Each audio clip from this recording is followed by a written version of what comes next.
소변에 거품이 많고 오줌빨이 시원하지 않다. 근데 이건 한 번에 말씀하신다는 게 문제입니다. 처음에는 막 계속 화가 나다가 한번 생각을 해보게 된 거죠. 논문을 하나 이렇게 던져줬는데 그게 안녕하세요. 닥터 프렌즈입니다. 네, 오늘은 제가 그 연결된 고통의 저자 이기병 교수님과 함께 이제 여러분들께 아주 재미있는 이야기를 해드리려고 합니다. 교수님 간단하게 자기소개 좀 부탁드릴게요. 네, 안녕하십니까. 저는 이기병이라고 하고요. 내과의사 겸 이 책 연결된 고통의 저자입니다. 사실 제가 굉장히 많은 생각을 하면서 읽었던 책인데요. 이 책을 가지고 이제 교수님하고 이야기를 하다가 교수님께서 두 가지 질문을 저한테 해주셨어요. 우리의 고통이 모두 연결되어 있다고 생각을 하는지, 그리고 연결되어 있다는 걸 우리가 이해한다면은 이 사회의 고통의 총량을 줄일 수 있냐고 저한테 물어보셨는데, 사회 고통의 총량을 줄일 수 있다는 거는 의사로서 굉장히 좀 굉장히 도달하고 싶은 지점이잖아요. 그래서 그런 거에 대한 질문을 저한테 해주셨는데, 또 그걸 또 챗 GPT한테도 또 물어보셨더라고요. 저보다 아무래도 더 이제 믿음이 가기 때문에. 그건 아니고. 근데 질문을 그 대답을 저도 본 다음에 굉장히 좀 뜨끔했어요. 이 친구가 모두 연결돼 있다라고 생각한다는 답을 주면서 어떤 얘기를 더 하냐 하면, 우리가 서로 상호작용을 하고 같이 살아가기 때문에 고통도 서로 영향을 미치고 서로 공유될 수 있다. 예를 들어서 가족이나 친구 중 누가 고통을 겪고 있다면 그 사람의 고통은 그 사람만의 문제가 아니라 그 주변에 연결된 사람들의 모든 문제고, 그 고통으로 인해서 그 연결고리가 되는 여러 파급 효과들이 또 있다는 얘기를 챗 GPT가 하더라고요. 또 그 다음 질문이 저는 되게 좋더라고요. 우리가 연결되어 있다는 것을 알게 되면 고통의 총량이 줄어들 수 있겠냐는 질문을 해봤었어요. 챗 GPT의 대답은 그렇다라고 대답하더라고요. 제가 원하는 대답이어서 반갑긴 했는데요. 질문하는 사람의 어떤 의도를 읽고 애가 대답을 한 건지. 우리가 모두 고통을 겪기 마련이다. 그리고 고통을 혼자서 견뎌내고자 하는 경우도 있지만, 고통을 나눌 수 있다거나 뭐 주변에 사람들이 있을 때 우리의 고통을 해소하는 방식이 더 나아진다는 얘기를 하는 것 같습니다. 사실은 우리 고통 자체가 단지 나의 것이라고만 생각되지만, 사실은 내가 속한 사회, 내가 속한 어떤 공동체, 내가 속한 어떤 문화의 영향을 다 받게 되어 있잖아요. 그래서 그런 식으로 단독으로 떨어뜨려서 내 고통이 오롯이 존재하는 것이 아니라 이 전체적인 맥락 안에 존재한다라는 거는 맞는 것 같다는 생각이 듭니다. 이 책의 본인을 의료 인류학을 연구하는 사람이라고 이렇게 서술해 주셨더라고요. 그래서 이 인류학이라는 게 뭔지부터 굉장히 좀 궁금하더라고요. 모두가 그렇게 물어보시긴 하세요. 인류학 했다고 그러면 그거 뭐냐고 이렇게 물어보시는, 의류학이냐고도 하시고요. 옷 잘 입고 싶어. 네. 제 옷을 잘 입어야 되는데. 아무튼 인간에 대한 학문이라고 말씀드리면 정확할 것 같습니다. 인류학이라는 거는 인간이 하나의 종류라는 뜻에서 붙여진 이름이고요. 인간에 대한 모든 것을 탐구하고자 하는 학문이라고 생각하시면 되고, 그래서 굉장히 광범위한, 그 중에서 제가 하고 있는 건 이제 의료인류학이라고 하는 분야이고요. 의료를 통해서 어떻게 인간을 좀 이해하려고 하는 그런 학문이다. 그러면 이런 인류학을 좀 선택하게 된 계기나 이런 게 혹시 있으세요? 군대 얘기로 책을 시작합니다. 군대 얘기로 책 시작하는 거에 대해서 출판사 대표님이 굉장히 저어하셨어요. 아무도 안 볼 수 있다. 그렇죠. 이게 보통 그렇게 되면은 이제 군대 책이 전시되는 책들이 있거든요. 제가 가게 된 곳은 가리봉동의 외국인 노동자 전용 의원이라는 곳입니다. 하루에 거의 뭐 많으면 100명? 와, 진짜 힘들겠다. 적으면 한 40명, 요 사이를 왔다 갔다 하는 외국인 환자들을 진료해야 되는 거였는데요. 이게 사실 외국인 노동자 분들이라고 한다면은 질병이 훨씬 더 깊고 진짜 클 수가 있는데, 왜냐면 일반적인 병원을 가시는 게 되게 어려우니까요. 맞습니다. 그리고 이 언어가 통하지 않는 사람과 이렇게 대화를 계속 해야 되잖아요. 그게 물론 그분도 굉장한 스트레스지만 의사도 굉장한 스트레스잖아요. Subscribers are more than 70,000. 정말 쉽지 않은 시간들이었다고 생각합니다. 근데 그 과정을 거치면서 이제 사실은 인류학을 공부하겠다는 마음을 갖게 됐는데요. 실제적인 문제를 해결하고 싶었달까요? 저희가 배웠던 뭐 이런 진단 프레임이 있잖아요. 제가 만났던 환자들 대부분이 사실 좀 그 프레임에서 좀 벗어나 있는 분들이 좀 있는 거죠. 대표적인 예로 말씀드릴 수 있었던 게 저는 조선족 환자들이었는데요. 얼핏 생각하시면 말이 통하니까 그거는 그냥 뭐 별로 어렵지 않은 진료겠다 이렇게 생각하실 것 같아요. 근데 안 그렇더라고요. 이해할 수 없는 말들이 좀 있기도 합니다. 일단 저한테 왔던 환자들의 예를 한번 들어볼게요. 머리가 아프고 지끈거려요. 아, 그럼 머리가 아픈 환자가 있구나라고 생각을 했는데 그 다음에 바로 이어서 옆구리가 캐와요. 캐온다는 표현 아십니까? 그게 보통 무릎 같은데 뭐 아픈 걸 캐달라고는 하는데 비슷합니다. 그러니까 쑤신다는 표현에 가깝기는 하고요. 뭐 더 들어봐야겠다는 생각해서 더 들으면 이제 더 나가시는 거죠. 가슴이 상쾌하지 않다. 숨이 차고 왈랑왈랑거린다. 왈랑왈랑은 두근두근 한다는 뜻입니다. 그리고 허리가 아프고 가끔 허리에서 소리가 난다고 하세요. 이건 뭐 저도 그럴 수 있어요. 네, 뭐 그럴 수 있죠. 그리고 소화가 안 되고 생목이 올라온다. 생목이 오른다는 표현도 조선족 환자분들이 많이 하는 표현인데 신물이 올라온다라는 표현이거든요. 그리고 그 엉치부터 다리까지 우리하게 말찌다. 뻐근하다는 뜻입니다. 네. 그리고 소변에 거품이 많고 오줌발이 시원하지 않다. 근데 이건 한 번에 말씀하신다는 게 문제입니다. 수험 의사가 어디 아파서 오셨어요? 라고 물어봤을 때 보통은 그래도 우리나라 분들은 가장 아픈 거를 이제 많이 이야기하잖아요. 왜냐면 거길 바탕으로 이제 저희가 이제 살을 붙여나가면서 진단을 해나가려고 하니까. 맞습니다. 근데 이제 가장 아픈 게 뭐예요? 라고 했을 때 머리, 어깨, 발, 무릎, 팔, 이제 배 이러시면은 이제 그쵸. 약간 좀 어렵죠. 너무 당황스럽고 그쵸. 교수님 같으시면 어떤 식으로 하실 건지 저는 이 중에 하나를 찾겠습니다만 거기 1번이 호흡을 가다듬고 잘못 들은 거야 라는 마음으로 다시 묻습니다. 어디가 아파서 오셨어요? 라고 2번은 타협을 하는 거죠. 제일 아픈 거 한 군데만 말씀해 보시죠. 3번은 화가 나는 거잖아요. 여러 번 경험하면 화가 날 수 있더라고요. 그래서 장난합니까 지금? 라고 이렇게 말하는 경우도 가능하고요. 4번은 포기하는 겁니다. 근처에 종합건진센터로 가보시는 게 좋겠습니다. 마지막으로 최선을 다해서 과잉진료. 저 같은 경우에는 그중에 제일 힘드신 거 위주로 물어보고 제일 힘든 거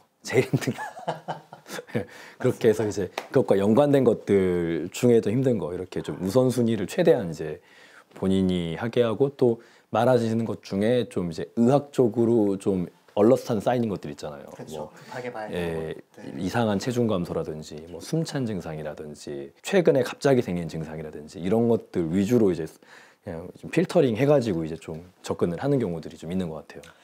교수님 굉장히 체계적이시고 동시에 인격자셔서 이런 식으로 잘 하셨을 것 같은데 저는 좀 안 그랬거든요. 저는 막 화가 많이 났었던 것 같아요. 한 10개국에서 환자들이 오시지만 조선족 환자들이 한 60% 정도는 되셨었어요. 되게 많이 오시는 거죠. 근데 그분들이 한두 분이 이러는 게 아니라 좀 한결같이 그러시는 거예요. 예, 그냥 처음에는 막 계속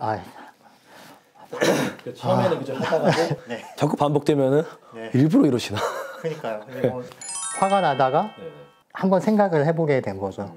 왜 이러지라는 생각을 말입니다. 그래서 그런 생각을 하게 된 다음에 이제 저한테 의사로는 후배가 되지만 인류학으로는 선배가 되는 친구가 하나 있어요. 그 친구가 제가 일하는 병원에 이제 인류학 연구를 하려고 왔었다가 저를 만나고 이제 제가 상황을 얘기하다 보니까 이제 논문을 하나 이렇게 던져줬는데 그게 아소 클라인만이라고 하는 정신과 의사이자 이제 의료인류학자가 썼던 내용이었습니다. 제가 간과하고 놓치고 있었던 것들이 뭔지에 대한 지적이었습니다. 신체의 소마티제이션이라고 하는 게 이제 자기 마음이나 어떤 이 내면의 문제들을 몸의 증상으로 표현해내는 것을 이제 신체화라고 저희가 보통 얘기하는데요.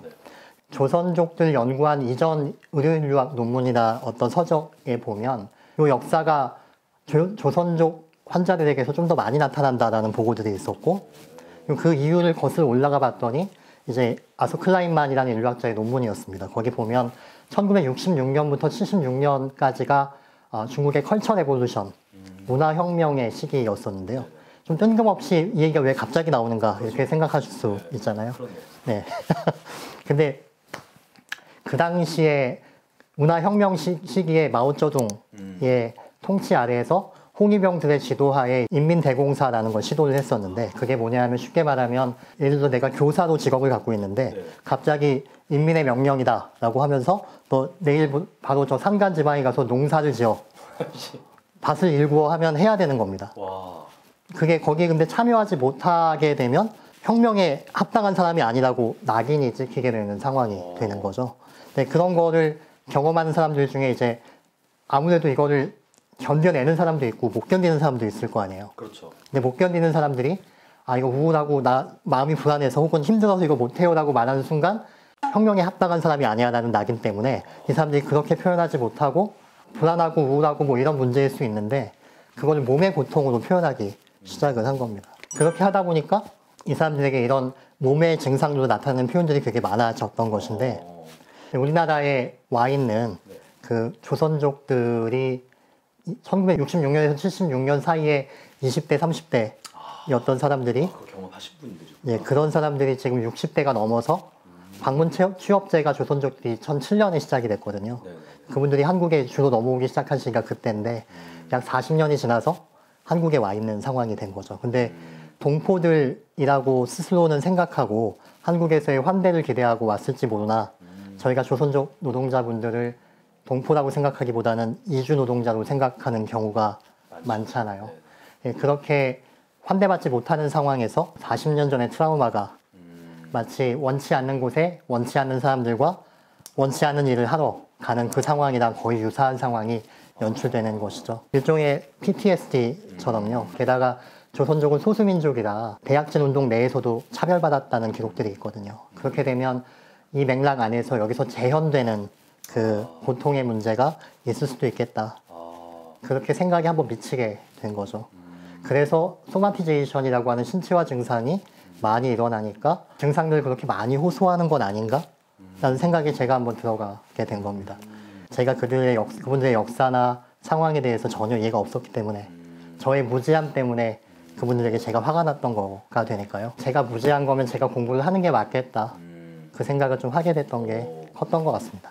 다른 말로 하면 제 긴 후회의 기록이라고 제가 말씀을 드리는데요. 그때 제가 잘했으면 이 책을 안 썼을 것 같고요.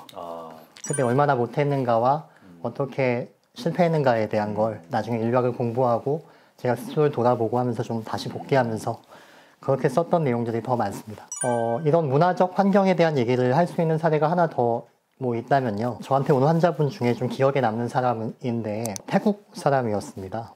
40대 후반 정도 되는 남자였고 허리 디스크 판정을 최근에 받았고 약을 먹고 있는데 변비가 심하다. 그 변비가 있는 이유를 이제 물어봤더니 자기는 원래 채소나 야채를 좋아하는데 한국에서 먹는 자기가 일하는 데서 나오는 채소나 야채는 다 맵거나 짜다. 그래서 못 먹겠다. 이런 얘기를 하면서 이제 자기가 섬유질 다이어트가 부족해도 뭐 그럴 수는 있을 테니까요. 네. 변비가 심해졌다라는 말을 했고, 근데 이제 여기까지는 그래도 알겠는데, 세 번째로 저한테 얘기했던 이제 증상이 실신하는 거예요. 기절을 하는 겁니다. 굉장히 좀 이건 잘 봐야 되는 네, 증상이네요. 내과 의사로서 긴장되는 대목이죠. 그 의식 소실이 있냐고 물어보니까 어떨 땐 있고 어떨 땐 없다. 있을 때는 뭐 한 몇십 초 이상 갈 때도 있었고, 진짜. 근데 언제 주로 그러냐고 그러니까 이제 되게 민망해하면서 똥 누다가 그런다. 힘주는 상황이네요. 그렇죠. 이주신경성 실신 같은 네 그런 부교감신경과 교감신경의 부조화 때문에 생기는 그런 종류의 실신도 있잖아요. 그렇죠. 제일 흔하기도 한데 사실 젊은 남자가 갑자기 그렇게 생기기에는 기저질환 같은 게 또 없으신 분이면은 그렇죠. 일하다가도 갑자기 쓰러진다고 하는 거예요. 그래서 무슨 일을 하냐고 물어봤는데 처음에 이 사람이 대답을 안 해주는 거예요. 왜냐하면 외국인 노동자 환자분들은 합법적이지 않은 상태의 노동인 경우에 자기 일을 말 못합니다. 처음에 그런 경우 있을 거라고 예상이 돼서 제가 2번 물어보고 더 이상 안 물어봤어요. 제가 신경과에도 한번 진료를 보냈었고 간단하게 검사를 좀 하고 머리 MR도 찍어보고 했는데 그쪽 문제는 아니다. 공이 저한테 다시 넘어왔는데 검사를 좀 더 해야겠다라고 생각하고 있는 와중에 이 사람이 약속 날짜에 병원에 왔다가 이 사람이 갑자기 검사하려고 보니까 없는 거예요. 그래서 왜 없냐고 간호사님께 물어봤더니 한 15분 전에 콜 받고 나갔다는 거죠. 일하는 데서 갑자기 오라고 해서 선생님한테 죄송하다고 전해달라고 말하고 사라진 거예요. 제가 그래서 이거 어떡하지 하고 난감해하면서 있는데 그 예상했던 날짜에 계속 안 와요. 제가 일했던 병원은 이런 경우가 되게 흔했습니다. 네, 이게 이분들이 불안정한 삶의 어떤 형태. 생업이 힘드니까. 그렇죠. 그러니까 약속 날짜에 못 오시는 경우가 되게 흔했는데 저는 이제 걱정이 좀 되죠. 근데 결국에 이분이 나중에 연락이 왔는데 그 실신 증상이 또 생겨서 병원에 입원했다가 퇴원하면서 저한테 연락을 한 거예요. 넘어지면서 이제 후두부를 되게 모서리에 세게 부딪혀서 그거 진짜 부상이 동반되는 실신 진짜 큰일이라는 거죠. 나중에 저한테 그래서 다시 왔는데 그때 제가 심장 초음파를 대보고 나서 이 사람이 이제 질병이 뭔지를 사실 몇십 초 만에 바로 알았거든요. 비대증성 심실 중격 비대, 비후성 심근병증 중에서 심실의 모양 중에 이제 중격이 많이 비대가 되면 그 대동맥이 나가는 쪽을 이쪽이 혈류를 누르게 돼서 이게 나가지 못하게 되는 상황이 만들어집니다. 근데 이거를 가장 많이 촉발시키는 행위가 이분이 그 요통이 있다는 말씀을 제가 처음에 드렸었는데 이 사람이 이 일이 결국 뭐였냐면 이삿짐 센터에서 일을 했던 거였어요. 무거운 거를 들어야 되는 거예요. 허리가 아플 수 있죠. 네, 그래서 허리를 다쳤고 디스크였다는 얘기를 듣고 이제 치료를 받으면서 물리치료사한테 배웠던 가장 중요한 허리를 보호하는 방식이 코어 근육을 사용하는 그렇죠. 배에다 힘을 주고 들어 올리는. 맞아요. 네, 이 발살바라고 하는 복압을 올리는 기법이 그거죠. 네. 우리가 힘줄 때 네. 대변 볼 때도 똑같죠. 네. 그래서 이럴 경우에 심장으로 들어가는 피가 모자라지는 줄어드는 상황이 복압이 올라가니까 그러니까 복압이 올라가면은 이렇게 심실로 들어가는 피가 좀 줄어들 수가 있어요. 심장 바깥쪽으로 대동맥으로 빠져나가는 피가 줄어드니까 실신이 결국 머리로 가는 피가 부족해져서 발생할 수 있게 되는 거였거든요. 숨을 못 쉬는 거랑 피가 안 가는 게 비슷하다 생각하실 수가 있는데 격투기에서 제대로 초크 같은 게 걸리면은 우리가 숨을 참으면 1분도 버티지만 초크가 걸리면 바로 기절하거든요. 왜냐하면 뇌로 가는 피가 안 가면은 그냥 사람이 이제 기절을 하는데 그냥 딱 초크가 걸리는 거죠. 네, 그런 조건을 갖고 있는 심장이 하필이면 이주 노동을 와서 변비에 시달리게 됐고 원하는 자체를 잘 못 먹게 되니까 게다가 이제 무거운 걸 들어 올리느라고 허리를 다쳤고 힘을 줘야 되는 그런 형태의 노동이잖아요. 이삿짐 노동을 하면서 이분이 계속 얘기했던 것 중에 하나가 물을 자주 못 마시겠다. 화장실 자주 가게 되니까. 그러면 더 이제 피가 더 부족하니까 더 잘 막히죠. 그래서 실신을 일으키게 되는 맥락들을 자기 삶에 하나하나 그렇게 배치하게 되는 사례였던 거죠. 처음에 이제 이걸 봤던 정형외과 의사 요통으로 봤을 거고 허리가 아프다는 거에 대해서 발살바 처방을 했던 물리치료사. 그 과정 자체는 사실 다 또 어떻게 보면은 맞는 이야기죠. 그 다음에 이제 변비, 제가 봤던 뭐 이제 변비 치료에 대한 이야기, 그 다음에 실신하는 거에 대해서 신경과 선생님도 받고, 마지막에 신경외과에서 이제 뇌출혈까지 받고, 마지막에 다시 저한테 온. 5번의 의사들을 만났는데, 어느 것 하나 말씀하신 대로 틀린 건 아니지만, 어느 것 하나 정확하게 이 사람의 맥락을 보지 못했던 상황이 되는 거여서요. 그래서 이런 식의 상황들을 집중력 있게 보는 게 필요할 수 있겠다. 그런 생각을 좀 해보게 됐던 케이스였습니다. 그 파편화된 어떤 형태의 의료만 집중해서 보다 보면 전체적인 그림에 대한 이해가 부족해지는 건 어쩔 수 없는 부분인데 이런 식의 집중력을 발휘할 수 있는 의료의 형태가 무엇일까 고민해 봤는데 돌봄이라는 생각을 좀 해보게 돼요. 상황에 맞춰서 딱 자기 할 역할만 하는 의료가 있다면 그 반대편에는 마치 아이를 돌보는 엄마가 아이가 원하는 것만 들어주지 않고 아이가 원해야 하는 것, 아이가 현재 원할 수 없는 것까지 바라보는 거. 근데 이게 의료인에게 그냥 돌봄 의료를 하는 의료인이 되세요. 이렇게 말하면 저는 자신 없거든요. 쉽지 않습니다. 네. 저는 이게 그래서 한 사람의 어떤 의사가 행한다고 되는 일이 아니라고 생각하고요. 그래서 전반적인 시스템과 이 의료 전체의 거버넌스 안에서 이런 게 행해질 수 있는 바운더리나 아니면 그런 분위기나 환경들이 만들어져야 된다고 생각합니다. 내 개인의 고통을 줄이기 위해서 그리고 사회의 고통을 좀 줄이기 위해서 뭔가 우리들은 할 수 있는 게 뭐가 있을까요? 이 AI와 챗 GPT의 실제가 무엇이냐, 뭐가 리얼리티냐라고 물어볼 수 있는 시대에 실제에 대한 정의를 자기 보고 내리라고 하면 유발 하랄이라는 이 학자는 고통받는 것만 실제한다고 생각한다는 말을 남겼어요. 근데 그 얘기는 예를 들면 제우스 신전이 불타 없어진다고 해도 제우스는 고통받지 않고 그렇죠. 은행이 파산한다고 은행이 고통을 느끼는 건 아니지만 그렇죠. 근데 병사가 전투에서 상처를 받거나 아니면 주식시장에서 버블이 꺼져 내 재산을 잃게 되면 나는 고통을 받잖아요. 지금 많은 분들이 고통받고 있습니다. 네, 요즘 힘드시죠. 네.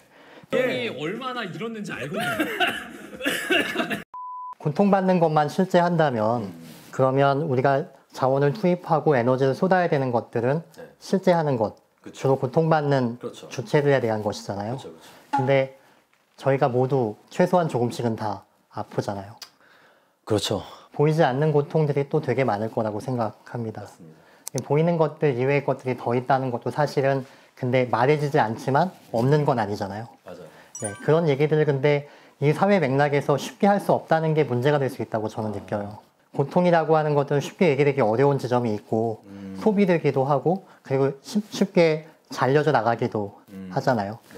이걸 사회학자 김홍준 교수는 고뇌의 공통 공간이 필요하다는 말로 설명하는데요. 우리가 모두 고통받기 때문에 함께 고통을 이야기할 수 있는 자리가 반드시 필요하다.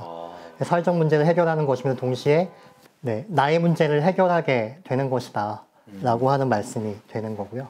그래서 함부로 재단되거나 함부로 목소리를 잃어버린 고통이 나중에 내 거가 될 수도 있잖아요. 특히 우리 사회 바깥쪽에 있는 사람들의 이야기, 제가 주로 다루고 있던 외국인 노동자들을 포함해서 그분들의 마치 별로 들을 가치가 없을 것 같은 이야기들도 혹은 나랑 상관없는 것 같은 얘기들 중에서도 오늘 제가 들려드린 얘기처럼 의미 있는 지점들이 있을 거라는 말씀을 드리고 싶었고요. 그래서 그런 식의 이야기가 확장될수록 전체적인 고통의 양도 줄어들 수 있겠다.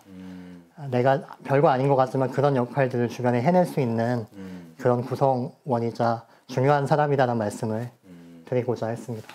나에게 고통을 이야기하는 사람 결국 대부분 다 우리 주변 사람들일 거 아니에요. 네. 그분들의 어떤 고통의 이야기, 그 맥락들을 들어주는 것만으로도 그분들의 고통이 좀 줄어들 수가 있고 그렇게 되면은 나도 언젠가 그들에게 혹은 내 가족, 뭐 친구들에게 나의 고통을 나눌 수 있는 준비가 되겠죠. 아무튼 이런 많은 이야기들이 그 연결된 고통 안에서 다뤄지고 있거든요. 그래서 혹시 관심이 있으신 분들은 뭐 구매해서 읽어보시면서 어떤 실수들을 이 기병 교수님이 하셨고 그 안에서 어떤 것들을 배웠는지 좀 간접적으로 이렇게 느껴보실 수 있을 것 같아서 추천드리고요. 다음에 저희는 더 좋은 영상으로 돌아오도록 하겠습니다. 감사합니다. 감사합니다.